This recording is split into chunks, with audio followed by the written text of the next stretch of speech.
السلام علیکم میرے محترم عزیز دوستوں، آج ہم آپ لوگوں کو حضرت ابراہیم علیہ السلام اور نمرود کا واقعہ پیش کرنے والا ہوں۔ اس واقعہ میں ہم لوگ جانیں گے کہ کس طرح اللہ تعالیٰ نے ایک لنگڑے مچھر کے ذریعے نمرود کو نیست و نابود کر دیا۔ میرے پیارے دوستوں، آپ لوگ واقعہ پورا ضرور سنیں، یہ واقعہ کو سن کر ایمان تازہ ہو جائے گا۔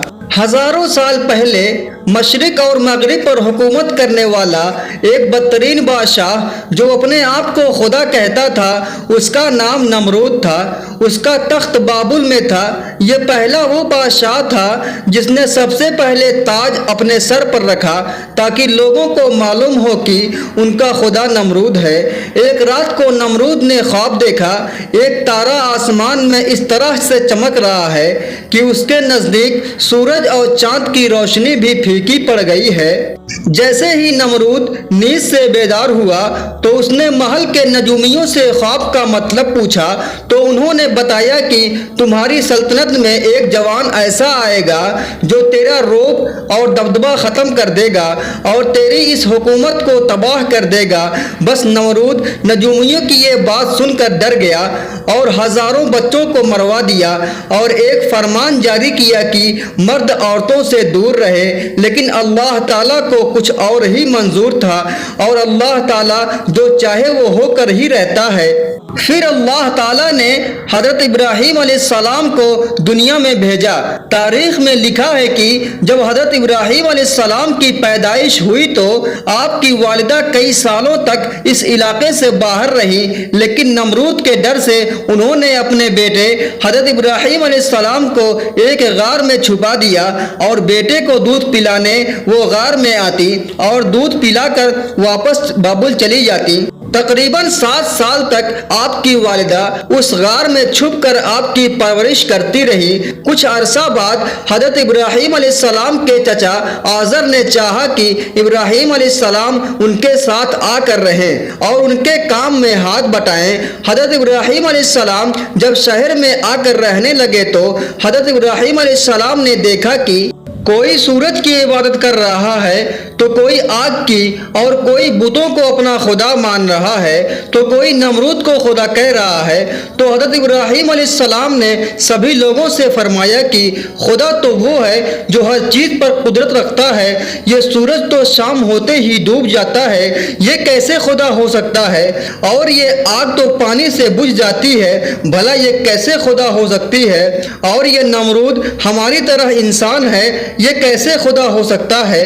یہ بت جسے ہم نے اپنے ہاتھوں سے بنایا ہے، یہ بھلا کیسے خدا ہو سکتا ہے؟ ایک مرتبہ سبھی لوگ میلے میں گئے تھے تو حضرت ابراہیم علیہ السلام نے اپنی کلہاڑی سے سارے بتوں کو توڑ ڈالا اور کلہاڑی کو وہاں بنے ایک بڑے بت کے کندھے پر رکھ دیا۔ جب میلے سے سبھی لوگ واپس آئے تو انہوں نے دیکھا کہ سارے بت ٹوٹے ہوئے ہیں۔ سب نے اس بات کو مان لیا کہ یہ کام حضرت ابراہیم علیہ السلام کا ہی ہے۔ جب حضرت ابراہیم علیہ السلام کو وہاں بلایا گیا تو آپ نے فرمایا، آپ لوگ اس بڑے بت سے پوچھو، شاید اسی نے سب کو توڑا ہو۔ سب حیرت سے ابراہیم علیہ السلام سے کہنے لگے کہ یہ پتلا بھلا کیسے توڑ سکتا ہے؟ اس کے بعد حضرت ابراہیم علیہ السلام فرمائے کہ میں بھی تو یہی کہنا چاہتا ہوں کہ جب یہ بت کسی کو توڑ نہیں سکتا تو پھر یہ ہمارا خدا کیسے ہو سکتا ہے؟ اس کے بعد سبھی لوگ نمرود کے پاس شکایت لے کر گئے تو نمرود غصے میں آ کے یہ حکم دے دیا کہ ایک بڑی آگ جلائی جائے اور ابراہیم کو اس طرح سے جلایا جائے کہ لوگ اس سے سبق حاصل کر سکیں۔ 2 سال تک لکڑیوں کو جمع کیا گیا اور ایک بہت بڑی آگ جلائی گئی تو فرشتوں نے اللہ تعالیٰ کی بارگاہ میں ایک فریاد کی، اے اللہ ہمیں حکم دے کہ ہم تیرے خلیل کو بچا سکیں۔ تو اللہ تعالیٰ نے فرشتوں سے کہا، جاؤ دیکھو، اگر ابراہیم تم سے مدد چاہے تو ضرور اس کی مدد کرنا۔ ہر ایک فرشتہ حضرت ابراہیم علیہ السلام کے پاس آ کر کہنے لگے کہ اے اللہ کے نبی، آپ حکم کریں کہ ہم آپ کی مدد کرے تو حضرت ابراہیم علیہ السلام نے فرشتوں سے کہا اے فرشتوں میرا اللہ میری حفاظت کرے گا۔ اس کے بعد جیسے ہی نمرود نے لوگوں کو حکم دیا کہ اللہ کے نبی حضرت ابراہیم علیہ السلام کو آگ میں ڈال دیا جائے، جیسے ہی حضرت ابراہیم علیہ السلام کو آگ میں ڈالا گیا اور آپ آگ کے درمیان پہنچنے ہی والے تھے کہ اللہ تعالیٰ نے آگ کو حکم دیا کہ اے آگ میرے ابراہیم پر ٹھنڈی ہو جا۔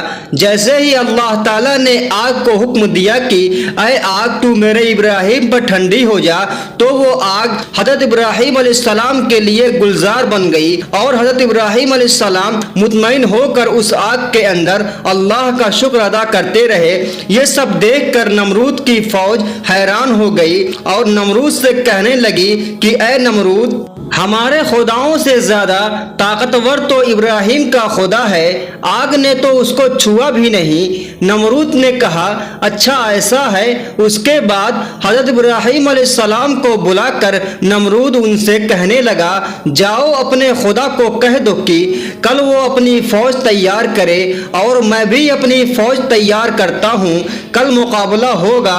نمرود جو پوری دنیا پر حکومت کرتا تھا، اس وقت زمین کا سب سے بڑا بادشاہ تھا، اس نے اپنی فوج کو تیار کیا اور ایک اونچی عمارت پر نمرود کھڑے ہو کر کہنے لگا کوئی ہے مجھ سے طاقتور جو میرے سامنے آئے اور میرا مقابلہ کرے۔ اس کے بعد اللہ تعالیٰ نے مچھروں کو حکم دیا کہ جاؤ اس نمرود کی فوج کو ختم کر دو۔ اچانک وہاں بڑے بڑے مچھر آئے اور نمرود کی فوج میں ایک ایک شخص کا خون اور گوشت کھا گئے۔ نمرود اپنی فوج کا یہ حال دیکھ رہا تھا، تبھی اچانک ایک لنگڑا مچھر نمرود کی ناک میں گھس گیا۔ نمرود پریشان ہو کر اپنے سر کو دیواروں پر مارنے لگا کوئی مجھے بچائے، لیکن افسوس اللہ تعالیٰ کا عذاب جب آتا ہے تو کوئی بھی کسی کو بچا نہیں سکتا۔ اس کے بعد نمرود بھاگتا ہوا اپنے محل میں آیا اور بے چین ہونے لگا اور اپنے خادموں سے کہنے لگا کہ تم سبھی لوگ اپنے جوتوں سے میرے سر پر مارو۔ اس کے بعد ان لوگوں نے اپنے جوتوں سے نمرود کے سر پر مارنا شروع کر دیا۔